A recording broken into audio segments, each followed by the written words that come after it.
வணக்க மக்களை. பிரசவ வலியினால் ரயில் நிலையத்தில் துடித்த இளம்பெண் உயிர் காக்கும் தேவதையாக மாறிய இராணுவ மருத்துவர். மனித நேயம் இன்னும் இந்த உலகில் உயிருடன் இருக்கிறது என்பதை நிரூபிக்கும் ஒரு நெகிழ்ச்சியான சம்பவம் இது. ஜான்சி இராணுவ மருத்துவமனையில் பணியாற்றி வரும் இராணுவ மருத்துவ அதிகாரி மேஜர் ரோஹித் பஜ்வால் விடுமுறைக்காக தனது சொந்த ஊரான ஹைதராபாத் செல்ல ரயில் நிலையத்தில் வந்திருந்தார். அப்பொழுது ரயில் நிலையத்தில் பிளாட்பாரத்தில் உள்ள லிப்ட் அருகே கடுமையான பிரசவ வலியினால் கீழே விழுந்து துடித்து கொண்டு இருந்த ஒரு இளம்பெண்ணை அவர் கவனித்தார்.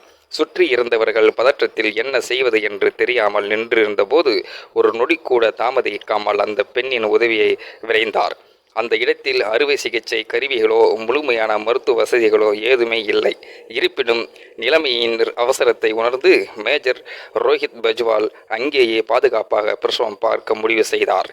தன்னிடம் இருந்த துணியை பயன்படுத்தி தற்காலிக மறைப்பை ஏற்படுத்தியுள்ளார். அங்கிருந்த பெண் ரயில்வே ஊழியர்களின் உதவியுடன் மிக குறைந்த வசதிகளை பயன்படுத்தி பிரசவத்தை வெற்றிகரமாக நடத்தினார்.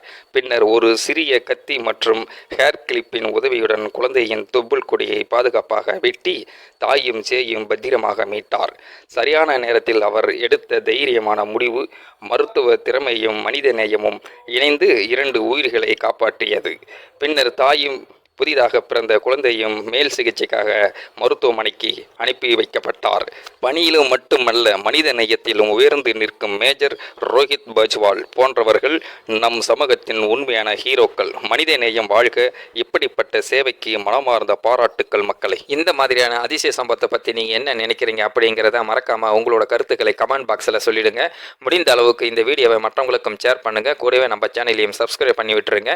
தேங்க்யூ ஃபார் வாட்சிங். இது போன்ற செய்திகளை உடனுக்குடன் நீங்கள் தெரிந்து கொள்ள மறக்காமல் எங்களுடைய சேனலை சப்ஸ்கிரைப் செய்யவும், கூடவே பக்கத்தில் வரும் பெல் ஐக்கானையும் கிளிக் செய்யவும் மக்களை.